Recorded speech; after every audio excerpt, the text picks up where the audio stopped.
Bismillahirrahmanirrahim. Assalamualaikum warahmatullahi wabarakatuh.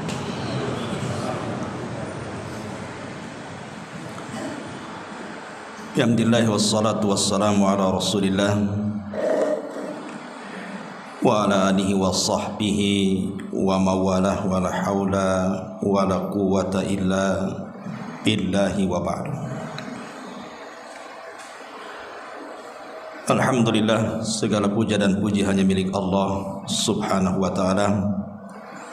Di malam hari ini kembali kita bisa duduk untuk bertalabul ilmi.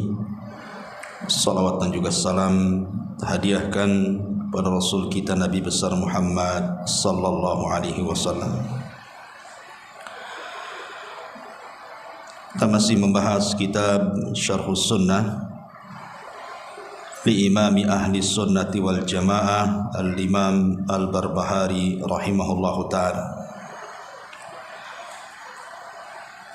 Dan kita kemarin masih membahas perkataan beliau, qala al-muallif rahimahullahu ta'ala, wal imanu bi anna at-taubata fardun 'ala al-ibadi an yatubu ila Allah azza wa jalla min kabiril ma'asi wa saghiriha. Dan di antara keyakinan ahli sunnah wal jamaah adalah mengimani bahwa taubat itu sebuah kewajiban atas hamba-hamba Allah untuk mereka kembali bertobat kepada Allah subhanahu wa ta'ala, baik dari besarnya maksiat ataupun kecilnya. Tentunya ma'asyiral muslimin yang dimuliakan Allah azza wa jalla, di sini ada isyarat dari beliau, bantahan kepada firqah Khawarij yang mereka mengeluarkan para pelaku dosa besar atas nama iman. Karena bagi orang-orang Khawarij, orang-orang yang melakukan dosa besar itu kafir di dunia, dan kalau seandainya dia masuk neraka maka tidak akan pernah keluar darinya, alias dikekalkan di dalamnya. Maka ahli sunnah wal jamaah tidak demikian. Ahli sunnah wal jamaah menetapkan bahwa setiap para pelaku dosa besar itu semua tahta masyiatillah, di bawah kehendak Allah, kecuali syirik. Artinya bahwa kalau Allah subhanahu wa ta'ala menghendaki, maka Allah subhanahu wa ta'ala akan ampuni. Tapi kalau Allah tidak menghendaki, maka Allah akan bersihkan dulu di neraka, kemudian ada kesempatan masuk surga. Itulah keyakinan kita ahli sunnah wal jamaah. Di sini muallif rahimahullahu ta'ala mengatakan bahwa taubat itu sebuah kewajiban, fardun 'alal ibad, sebuah kewajiban atas hamba-hamba Allah,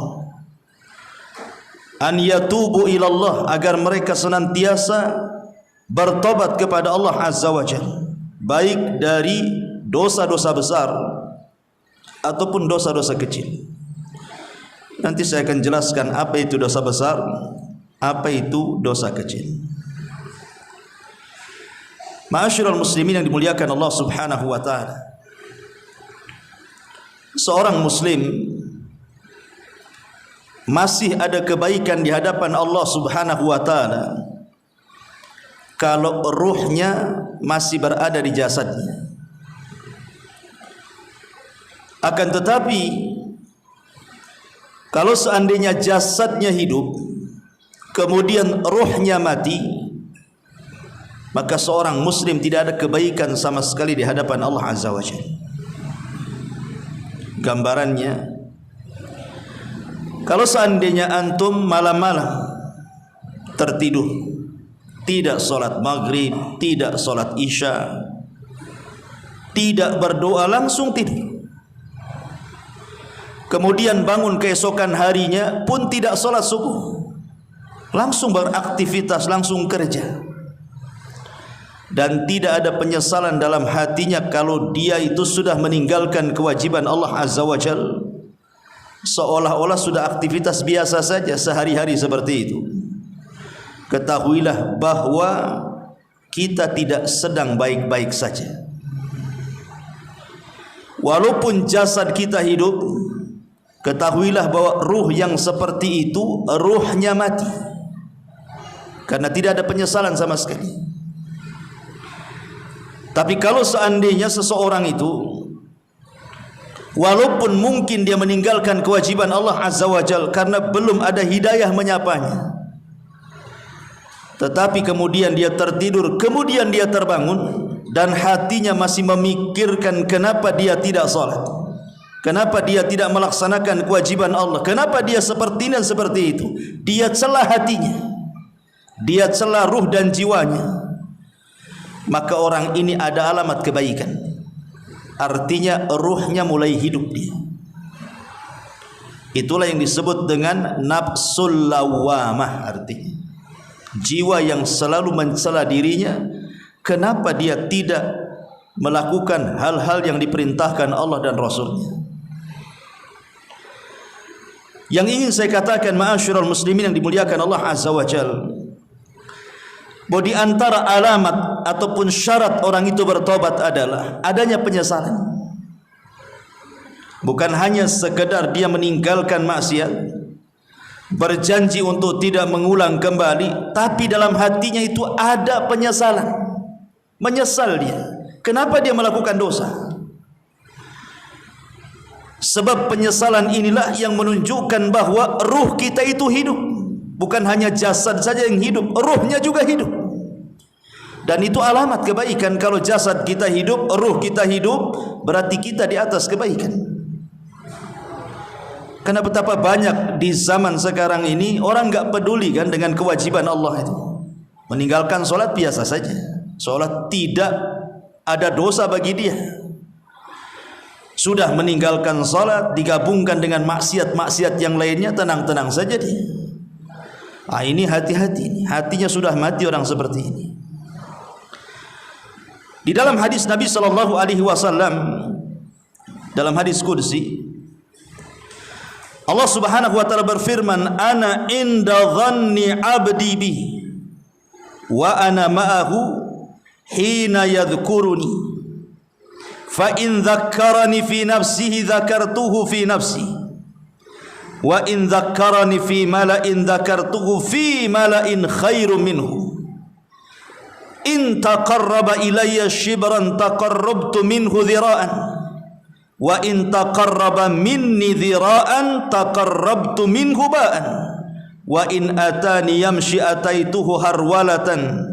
Hadza minar rabb." Ma'asyiral muslimin yang dimuliakan Allah Subhanahu wa taala, Allah Subhanahu wa taala berfirman dalam hadis qudsi, "Sesungguhnya aku ini bersama prasangka hambaku." Jadi Allah itu mengikuti prasangka kita.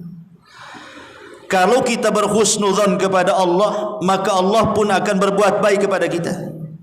Tapi kalau kita suudzon kepada Allah, Allah pun sama. Karena Allah itu mengikuti prasangka kita. Kemudian Allah mengatakan, "Dan aku akan bersama dia selama dia senantiasa mengingatku," kata Allah. Kalau seandainya dia mengingatku dalam dirinya, aku pun sama mengingatkan dirinya dalam diriku. Jika dia mengingatku di tengah-tengah, hampirinya dengan berlari. Begitulah muamalah Allah Subhanahu wa taala dengan kita. Hadis ini ikhwan menunjukkan bahwa kasih sayang Allah Subhanahu wa taala kepada kita itu jauh lebih besar dibandingkan kasih sayang kita kepada kita sendiri. Hatta orang tua kepada kita, kasih sayang Allah itu jauh lebih besar dibandingkan kasih sayang kita kepada diri kita dan orang tua kita kepada kita. Buktinya, kalau kita datang kepada Allah Azza wa Jalla, bertobat kepadanya walaupun lambat, Mungkin kita sudah tua baru bertobat, ataupun mungkin kita bertobat itu dengan cara merangkak, tidak dengan cara berlari, tidak seperti orang-orang saleh. Itu masih lebih baik dibandingkan orang yang sama sekali tidak bergerak dan tidak mau bertobat kepada Allah Azza wa Jalla. Artinya kalau masih ada keinginan dalam hati kita ini mencela dosa, kemudian ingin bertobat kepada Allah Azza wa Jalla, itu masih lebih baik hati kita dibandingkan orang yang sama sekali nggak mau tobat. Karena kalau kita datang kepada Allah walaupun dengan cara berjalan, Allah akan menghampiri kita dengan cara lari. Itulah hebatnya Allah Rabb kita itu. Dia akan senantiasa menunggu dan menunggu kapan tobat kita, kapan tobat kita, dan dia tidak akan pernah jenuh. Allah itu tidak akan pernah bosan, kita yang akan bosan. Ma'asyiral muslimin yang dimuliakan Allah Azza wa Jalla, dahulu ada seorang yang bernama Abu Nuwas.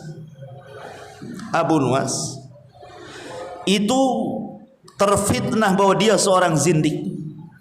Abu Nuwas ini terfitnah bahwa dia seorang zindik munafik.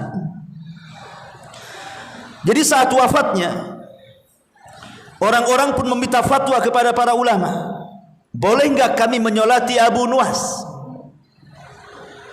Dan orang-orang pun meminta sang alim di daerah situ untuk menyolati Abu Nuwas. Tapi sang alim menolak karena Abu Nuwas itu uttuhima bizindik, dia dituduh punya paham zindik munafik, orientalis bahasa kita.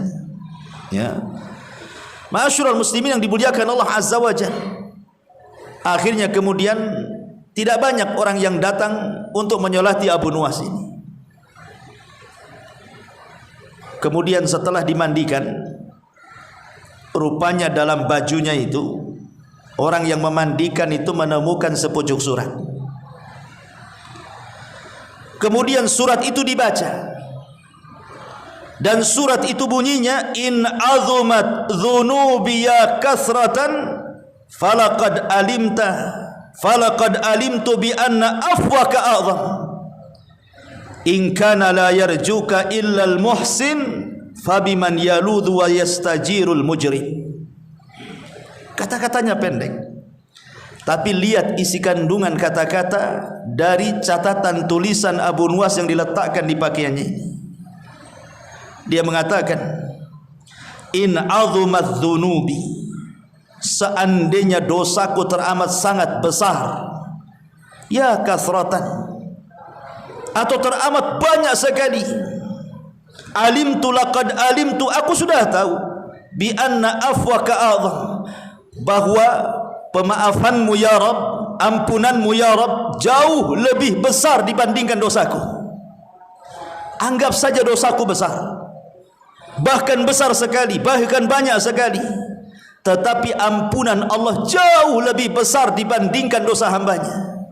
Makanya ada hadis, kalaulah seandainya dosa kita membumbung sampai ke langit, kemudian kita datang kepada Allah tidak menyekutukan Allah, apa kata Allah? Ghafartu laka wala ubali, aku akan ampuni dosamu dan aku tidak peduli.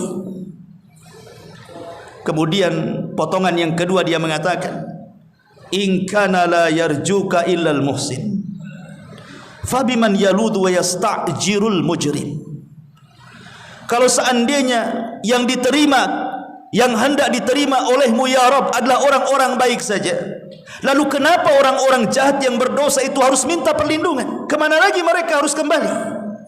Kalau yang diterima orang-orang baik saja, lalu orang-orang yang mujrim, orang-orang yang berdosa, orang-orang yang banyak maksiat itu harus kemana mereka kembali? Subhanallah. Ketika kemudian sepucuk surat ini dibacakan kepada sang alim dan ditanyakan kepada istrinya, kapan dia menulis surat ini? Kemudian istrinya mengatakan, 1 hari sebelum meninggal dia mencatat surat ini. Kata sang alim, kalau begitu kita solatkan. Kalau begitu kita solatkan semuanya.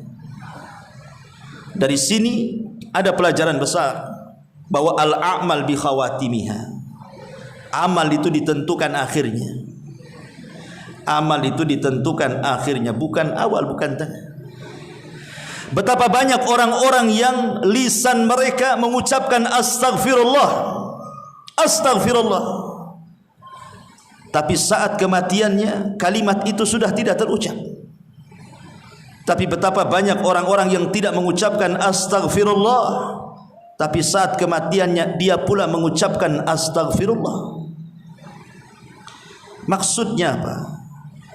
Ada sebagian manusia itu yang mereka berbangga dengan ibadah mereka, karena dia solat malam terus tidak pernah berhenti, baca Quran terus tidak berhenti, zikir kepada Allah. Itu sebuah perkara yang baik.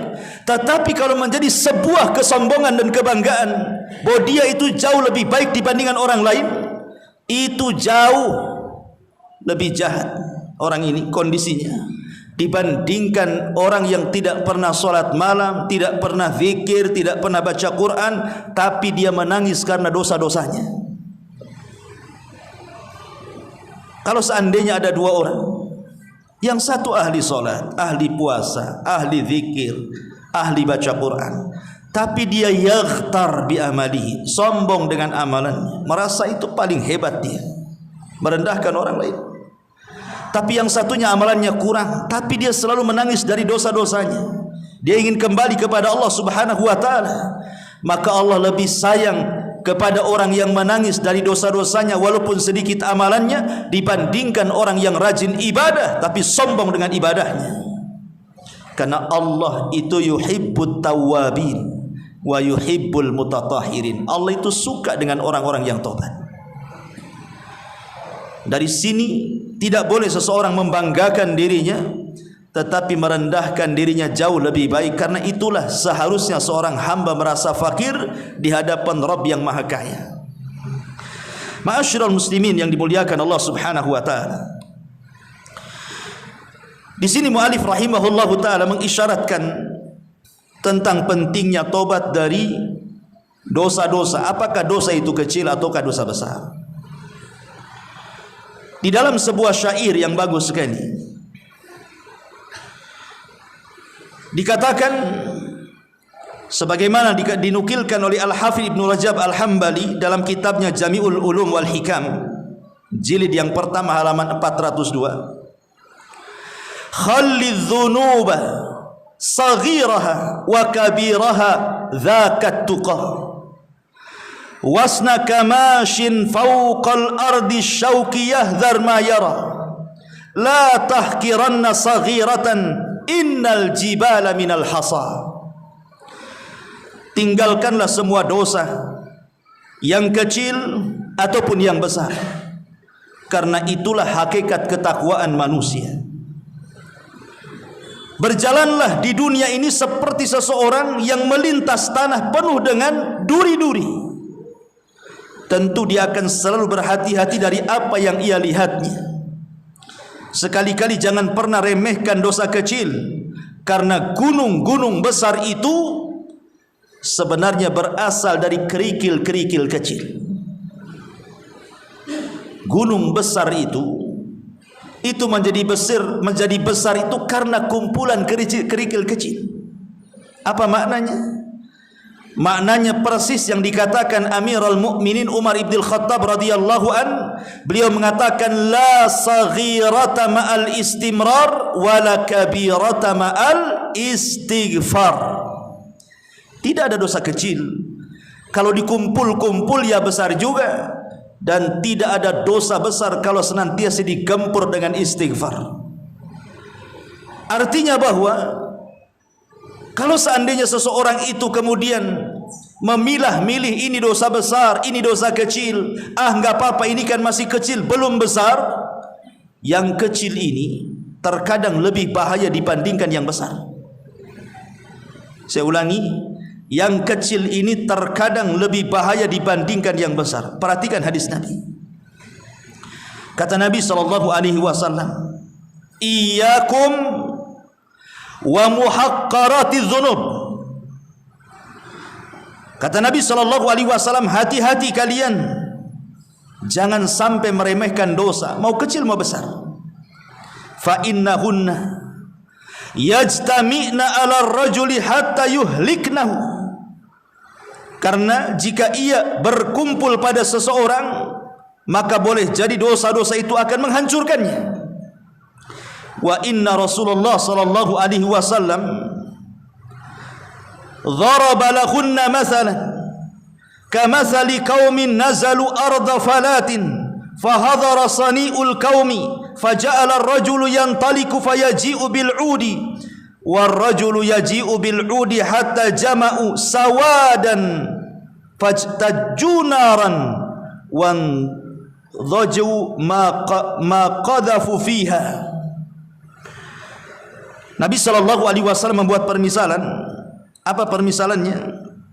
Kata Nabi sallallahu alaihi wasallam, satu kaum yang singgah di sebuah lembah, kemudian dihampiri oleh pemuka kaum. Lalu orang tadi pergi kembali dengan membawa dahan kering-kering hingga terkumpul dalam jumlah yang banyak. Kemudian disulutlah dahan-dahan kering itu dengan api, maka tumpukan dahan tersebut menjadi terbakar dan menjadi matang apapun yang di atasnya, apapun yang dipanggangnya. Apa permisalan Nabi sallallahu alaihi wasallam dengan kalimat hati-hati jangan remehkan sebuah dosa? Maksudnya walaupun itu kecil. Karena kecilnya dosa ini kalau dikumpul-kumpul itu jadi besar dan bisa menghancurkan. Seperti Anda mengumpulkan satu batang kayu sampai setumpuk, kemudian Anda bakar, maka apinya bisa melalap apapun yang di sekitarnya. Saya contohkan seperti ini. Kalau seseorang kemudian melakukan berzina, betul-betul berzina dengan seorang wanita pelacur. Ini ada dua orang nih. Yang satu berzina, betul-betul berzina. Yang satu tidak berzina, tapi membayangkan zina. Berzina itu dosa besar kan? Tapi kalau mencium, meraba, membayangkan itu bukan dosa besar, itu dosa kecil. Ya, seperti antum melihat handphone, kemudian melihat aurat perempuan, kemudian terbayang-bayang ingin zina, tapi takut zina kan itu haram. Maka membayangkan zina terus menerus ini jauh lebih bahaya dibandingkan zinahnya itu sendiri. Karena kalau zina, setelah zina selesai. Tapi kalau membayangkan zina terus-terusan sehingga hatinya kemudian rindu ingin berzina tapi tidak mau berzina, kan itu sebuah dosa. Lama-lama kemudian hatinya diperbudak dengan keinginan zina tapi tidak bisa zina. Dan kalau sampai diperbudak, berarti bukan hanya sekedar jatuh kepada kemaksiatan, boleh jadi Anda bisa jatuh kepada kesyirikan. Dari segi mana jatuhnya kesyirikan itu? Membayangkan orang berzina itu, ikhwan. Karena Nabi sallallahu alaihi wasallam, Allah Subhanahu wa taala berfirman, "Wa minan nasi may yattakhidhu min dunillahi andadan yuhibbunahum ka hubbillah." Walladzina amanu asyaddu hubbalillah. Allah mengatakan, dan di antara manusia ada orang-orang yang menyembah tandingan-tandingan selain daripada Allah. Mereka mencintainya sebagaimana mereka mencintai Allah Subhanahu wa taala. Dan orang-orang yang beriman amat sangat cinta dengan Allah Subhanahu wa taala. Ma'asyiral muslimin yang dimuliakan Allah Azza wa Jalla, kata Syekhul Islam Ibn Taimiyah rahimahullahu taala, dia mengatakan bahwa apabila syahwat itu kemudian memperbudak hatinya, kemudian hatinya itu rindu untuk melampiaskan syahwat dalam berzina, terus setiap hari hatinya seperti itu, karena melihat hal-hal yang kemudian terbayang dia ingin melakukan zina, berarti dia telah melakukan kesyirikan dengan cara apa? Menjadikan syahwat itu tandingan selain daripada Allah Subhanahu wa taala. Di sini letak kesyirikannya, karena menyimpangkan kecintaan yang harusnya diberikan kepada Allah, dia berikan kepada syahwatnya. Makanya terkadang dosa kecil itu bisa lebih bahaya dibandingkan dosa besar itu sendiri, kalau itu terus menerus dan ditumpuk-tumpuk.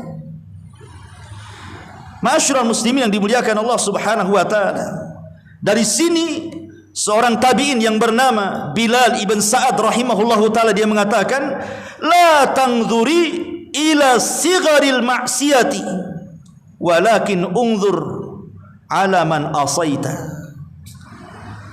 Kata Bilal bin Sa'ad rahimahullahu ta'ala, seorang ulama tabi'in, janganlah kalian melihat kepada kecilnya maksiat, tapi lihatlah kepada siapa engkau bermaksiat. Jangan pernah lihat kepada kecilnya maksiat, tapi lihatlah kepada siapa engkau sedang bermaksiat. Karena baik dosa besar ataupun dosa kecil sama-sama maksiat. Dosa besar maksiat kepada Allah Subhanahu wa taala, Anda berzina, Anda mencuri, Anda ghibah, Anda membunuh, Anda minum khamr, itu semua maksiat. Sebagaimana kita melihat hal-hal yang diharamkan, memandang aurat, meraba perempuan yang bukan mahram dan begitu seterusnya, itu juga maksiat. Jadi dosa besar maksiat, dosa kecil juga maksiat, dua-duanya maksiat. Makanya kemudian dia mengatakan, jangan melihat kepada maksiat, apakah ini kecil, apakah ini besar, tapi lihatlah kepada siapa Anda sedang bermaksiat kepada Allah Azza wa Jalla. Anda sedang bermaksiat kepada Allah. Cukuplah sebagai pengetahuan saja pembagian itu, ada dosa besar, ada dosa kecil, ya pengetahuan sajalah. Sebagai pengetahuan bahwa dosa terbagi dua, ada yang besar ada yang kecil kan. Tapi jangan kemudian pembagian ini menjadikan kita terangsang untuk melakukan dosa kecil dan mengatakan, ah ini kan kecil saja belum besar. Jangan sampai seperti itu maksudnya. Karena di sini la tangdur ila sigharil ma'siyati walakin ungdur ila man asaita. Jangan pernah melihat kepada kecilnya sebuah dosa, tapi lihatlah kepada siapa engkau berbuat dosa. Nabi SAW dalam hadis Bukhari yang dikeluarkan Abdullah bin Mas'ud radhiyallahu anhu, kata Nabi SAW, innal mu'min yara dhunubahu ka'annahu qa'idun tahta jabalin yakhafu an yaqwa alaihi, wa innal fajira yara dhunubahu kadhubabin marra ala anfihi faqala bihi hakadha. Qala Abu Syihab biyadihi fawqa anfihi. Orang-orang yang takut dengan dosa, seorang mukmin apabila dia melihat dosanya, seorang mukmin apabila dia melihat dosanya, maka dia seolah-olah sedang duduk di bawah gunung yang akan meledak. Coba antum, ada gunung Merapi yang akan meletus, kemudian antum duduk di bawahnya, dan orang-orang mengatakan sebentar lagi gunung itu akan meletus. Kira-kira antum akan tetap duduk di situ atau akan kabur dan lari? Pasti kabur dan lari. Tidak mungkin antum akan bunuh diri dengan kena lahar ledakan gunung. Pasti lari sekencang-kencangnya biar tidak terkena letusan gunung. Itulah seorang mukmin apabila melihat dosanya, maka dia akan lari selari-larinya. Tapi orang fajir, kata Nabi SAW, melihat dosanya seperti lalat yang hinggap di hidungnya. Kata Abu Syihab, perawi hadis ini, maka dia tidak akan mempedulikan lalat. Boleh jadi dia mengusir sebentar, kemudian lalat akan kembali lagi, dan dia tidak hendak betul-betul mengusirnya. Artinya walaupun dia bertobat, ya pasti balik lagi berbuat dosa. Bertobat balik lagi seperti lalat, asih bolak-balik, diusir balik lagi, diusir balik lagi. Ya. Makanya kenapa seorang muslim itu perlu menundukkan hatinya di atas syariat. Itu obatnya sebenarnya.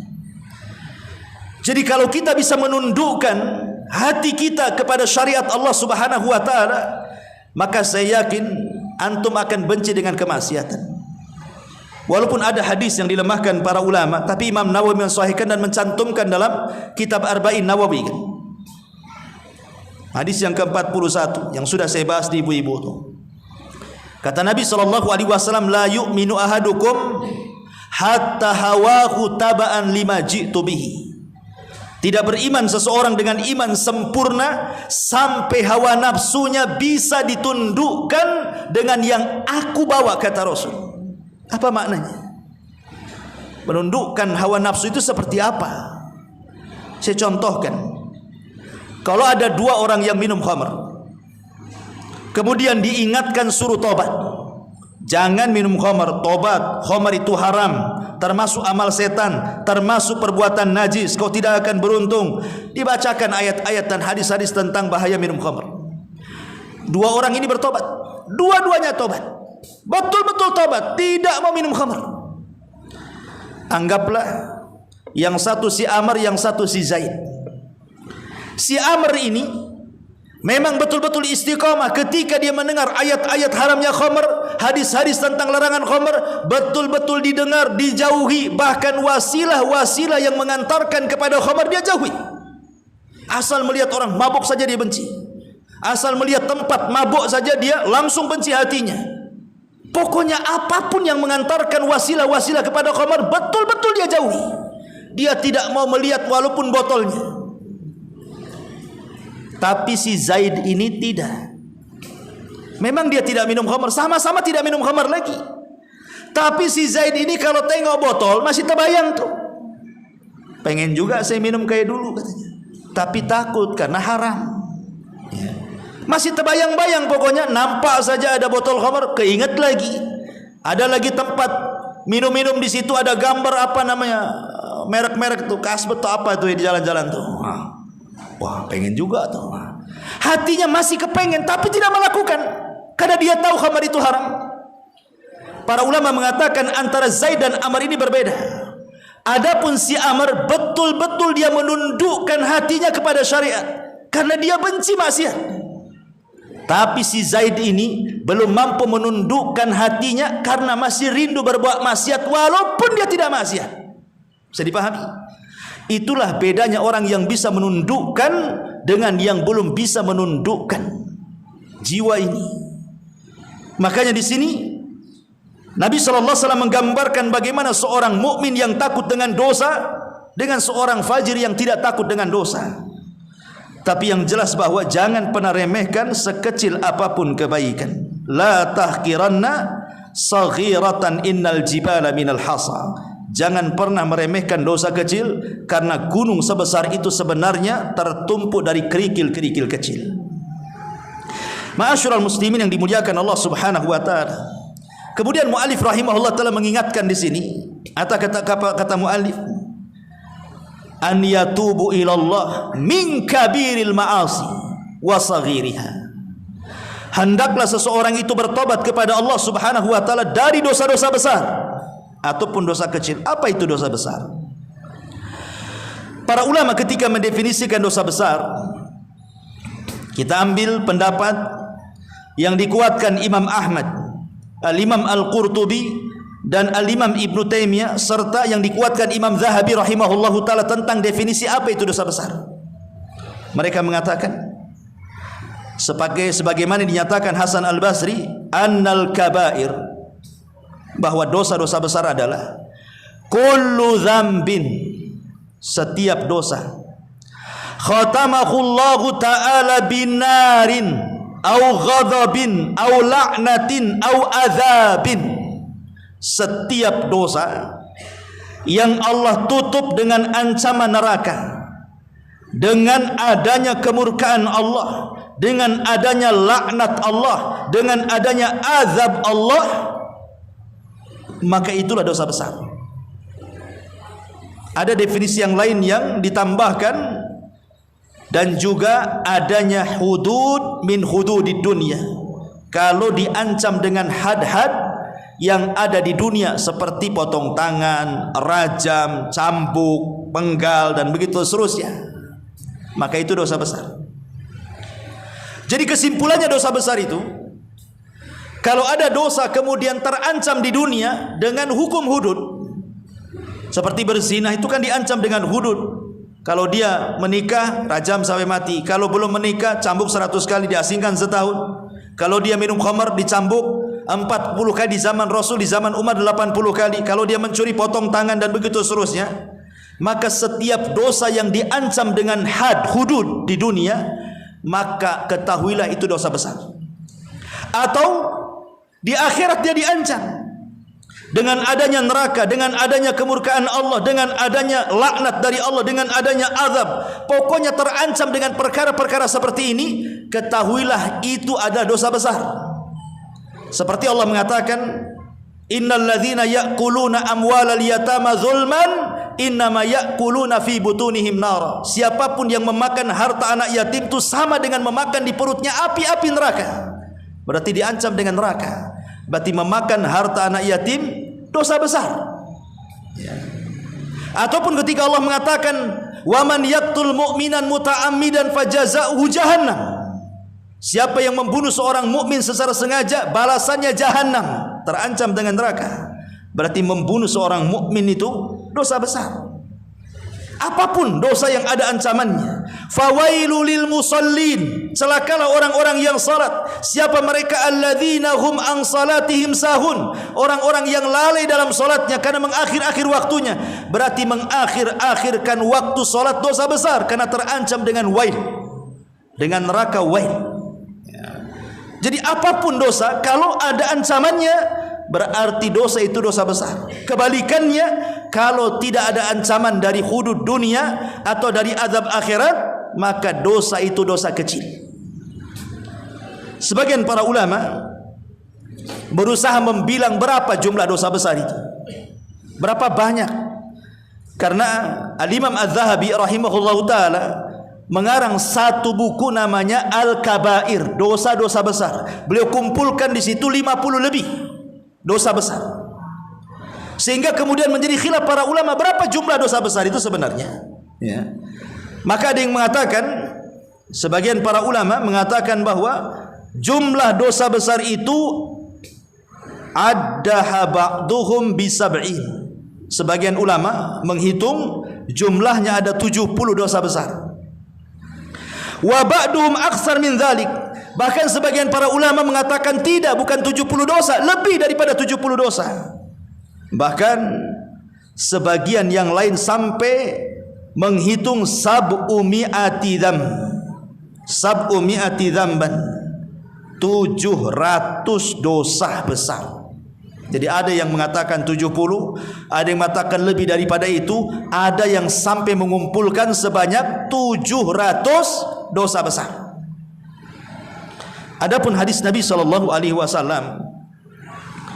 ketika Nabi SAW mengatakan ijtanibu sab'al mubiqat, jauhi 7 perkara yang akan menghancurkan dirimu. Kemudian Nabi SAW menyebutkan satu syirik kepada Allah, yang kedua sihir, yang ketiga membunuh jiwa, yang keempat makan riba, yang kelima makan harta anak yatim, yang keenam lari dari peperangan, dan yang ketujuh menuduh wanita baik-baik berzina.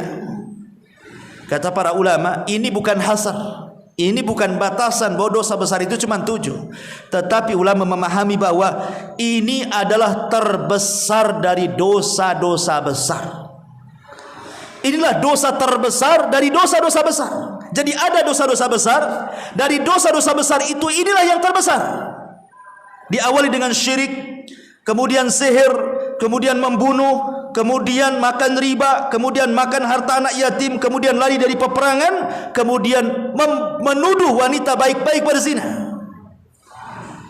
Maka yang di bawahnya tetap dosa besar, tapi di bawahnya, karena dosa besar itu sifatnya tafawud darajat, kata ulama, bertingkat-tingkat.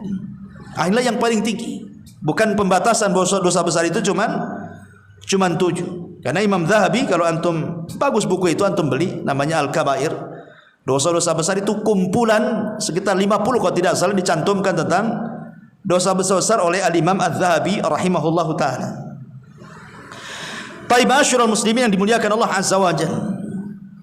Tetapi walaupun demikian, dosa sebesar apapun, ikhwatu fiddin, Allah subhanahu wa ta'ala rahim. Allah itu rahim. Lalu kenapa manusia itu bisa berbuat dosa? Pertanyaannya, apa penyebabnya? Kenapa kita bisa berbuat dosa gitu? Kenapa Allah tidak takdirkan saja kita tidak berbuat dosa gitu? Kenapa Allah takdirkan pula kita berdosa? Kan enak kalau seandainya kita seandainya tidak berdosa, kan enak. Allah sendiri tidak ada yang kemudian kurang ajar dengan dia. Tetapi ma'asyiral muslimin, Allah takdirkan kita melakukan dosa, tetapi dosa yang kita lakukan tidak memadaratkan Allah sedikit pun. Ingat hadis Nabi, seandainya orang yang awal kalian sampai orang yang terakhir kalian, ala ala afjar qalbi wahidin. Mereka berada di atas hati yang satu, semuanya fajir, kata Nabi. Anggaplah satu dunia itu jahat semua. Tidak ada yang baik satu dunia itu. Dari mulai Adam sampai yang terakhir mati yang terkena sangkakala Israfil. Anggaplah jin dan manusia seperti itu. Tidak ada yang baik, kata Nabi. Inna awwalakum wa akhirakum jinnakum wa insakum. Orang yang pertama dan yang akhir jin dan manusianya ala afjari qalbin wahidin. Mereka berada di atas sefajir-fajirnya, sejahat-jahatnya hati. Semuanya, enggak ada yang baik. Apa kata Nabi SAW? Ma naqasa min mulkihi syai'a. Itu tidak mengurangi dari kekuasaan Allah sedikit pun. Seandainya semua manusia berbuat jahat, berkurang kekuasaan Allah? Tidak sama sekali. Tidak berkurang. Atau sebaliknya kata Nabi SAW, kalaulah orang yang awal, yang akhir, jin dan manusianya dirubah oleh Allah, semua baik, semua taat, tidak ada yang maksiat. Kata Nabi SAW, ma zada fi mulkihi syai'. Itu pun tidak menambah kekuasaan Allah sedikit pun. Artinya ketaatan kita tidak menambah kekuasaan Allah, kemaksiatan kita pun tidak mengurangi kekuasaan Allah. Maknanya maksiat itu tidak memudaratkan Allah sedikit pun. Karena kita yang berhajat kepada Allah Azza wa Jalla. Lalu kenapa Allah takdirkan kita ini berbuat dosa, ikhwan? Pasti kita berbuat dosa. Kalau Allah Subhanahu wa taala kelak membangkitkan semua manusia di padang mahsyar, kemudian menghadap kepada Allah, demi Allah tidak ada satupun manusia yang menghadap bersih dari dosa. Semua manusia pasti bawa dosa. Kalau seandainya kita menghadap kelak di yaumul kiamah, di padang mahsyar, semua berdiri menghadap Allah, wallahi demi Allah tidak ada manusia yang tidak membawa dosa, ikhwan. Semua manusia itu membawa dosa, baik banyak ataupun sedikit. Karena Allah sudah mentakdirkan manusia itu berbuat dosa. Kata Nabi SAW, kataba libni Adam. Allah sudah mencatat, artinya mentakdirkan, menjadi qada dan qadar Allah Subhanahu wa taala bagi seorang hamba akan senantiasa melakukan perbuatan zina. Kemudian Rasul mengatakan, mata zinanya memandang yang haram, telinga zinahnya mendengar yang haram, lisan zinahnya mengucapkan yang haram, termasuk hidung zinahnya mencium ke yang haram, termasuk tangan dan kaki digerakkan kepada yang haram, dan kemaluanlah yang akan membenarkan atau mendustakannya. Dan itu sebuah kepastian. Manusia di mana saja pasti berbuat dosa. Tidak mungkin tidak. Antum berbuat tinggal di mana saja, mustahil antum tidak berbuat dosa. Sebutkan antum tinggal di mana. Mau antum ngurung diri dalam rumah, mau antum di luar rumah, mau antum di keramaian manusia, pasti berbuat dosa. Apalagi zaman sekarang.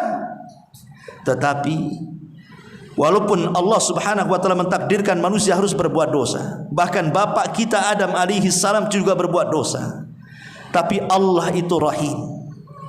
Allah itu rahim. Tetap seberapa banyak pun dosa kita, Allah pasti ampuni. Itulah kenapa Allah itu jauh lebih kasih sayang dibandingkan diri kita sendiri kepada diri kita, ataupun kepada orang tua kita kepada kita. Sampai dalam perang Hunain. Perang Hunain itu kaum muslimin kan menang. Kemudian banyak budak-budak tawanan perempuan. Jadi Nabi SAW kedua matanya terpusat kepada tawanan-tawanan perempuan. Karena ada satu tawanan perempuan itu, tiba-tiba dia menangis, histeris, mencari-cari bayinya. Setiap ketemu bayi yang digendong wanita orang lain, diambilnya. Setelah bukan bayinya, diserahkan kembali. Hampir semua wanita yang pegang bayi diambilnya, tapi dikembalikan kembali. Kan itu bukan bayinya. Rupanya Rasul baru paham wanita itu kehilangan bayinya. Menangis dia histeris. Kemudian dia pun sampai terduduk lemas dan hampir putus asa. Tiba-tiba dari kejauhan ada seorang wanita menggendong bayi. Itu adalah bayinya.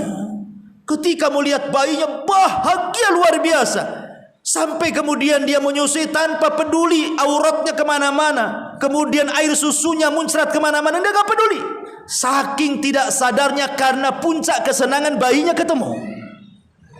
Bayinya ketemu. Masyarul muslimin yang dimuliakan Allah Azza wa Jalla. Begitulah kasih sayangnya seorang ibu kepada anaknya.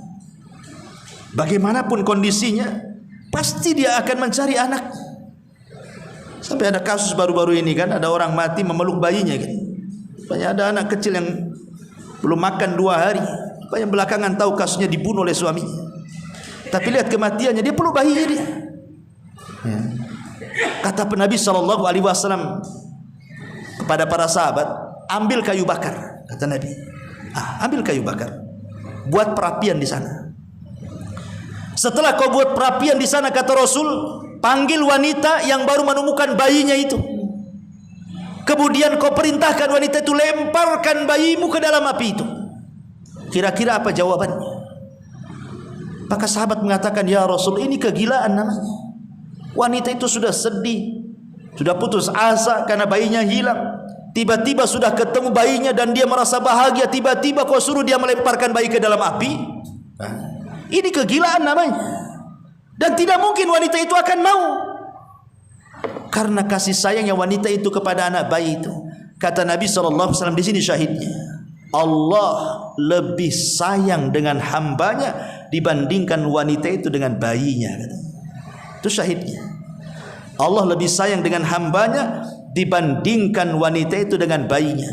Makanya Sufyan Ats-Tsauri rahimahullahu ta'ala sampai mengatakan, kalau seandainya pada hari kiamat ada 2 yang akan menghisab diriku, 1 ummi ibuku dan 1 Tuhanku Allah subhanahu wa ta'ala, aku jauh lebih memilih Tuhanku dibandingkan ibuku. Walaupun tahu ibuku sayang denganku, tapi Allah jauh lebih sayang kepadaku dibandingkan ibuku kepadaku. Padahal mustahil seorang ibu, apalagi antum anak yang baik, ketika kemudian menghisab antum, pasti antum langsung dimasukkan ke surga lah. Nah, mungkin dimasukkan ke neraka kan? Gak akan hitung-hitungan seorang ibu dengan kita itu. Tapi Al-Imam Sufyan Ats-Tsauri ini mengatakan, tetap aku memilih dihisab oleh Tuhanku dibandingkan oleh ibuku, katanya. Karena aku tahu kasih sayang ibuku jauh lebih besar, kasih sayang Tuhanku jauh lebih besar dibandingkan ibuku. Dari sini Allah katakan, la taqnatu min rahmatillah, innallaha yaghfiru dzunuba jami'a. Jangan putus asa dari rahmat Allah, karena Allah itu mengampuni semua dosa. Sudah Isya ya? Belum, berapa menit lagi? 3 menit lagi. Baik. Ma'asyiral muslimin yang dimuliakan Allah Azza wa Jalla, lalu bagaimana cara taubat itu? Dan apa taubatan nasuha itu? Kita sering mendengar istilah taubatan nasuha, taubatan nasuha. Apa yang dimaksud taubatan nasuha itu?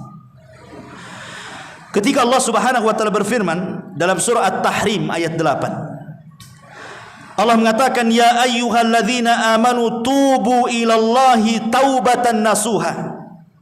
Asa rabbukum an yukaffira ankum sayyi'atikum wa yudkhilakum jannatin tajri min tahtihal anhar yauma la yukhzillahu an-nabiyya walladzina amanu ma'ah nuruhum yas'a baina aydihim wa bi aymanihim yaquluna rabbana atmim lana nurana waghfir lana innaka ala kulli syai'in qadir.